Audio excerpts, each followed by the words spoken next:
I absolutely love serums. They're actually way more effective than moisturizers when you've got a specific skin concern. So I was so excited to be trialing this little gem. It's a Rodan and Fields Active Hydration Serum.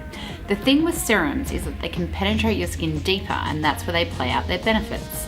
This one is super easy to use. It's got a really cool dropper system.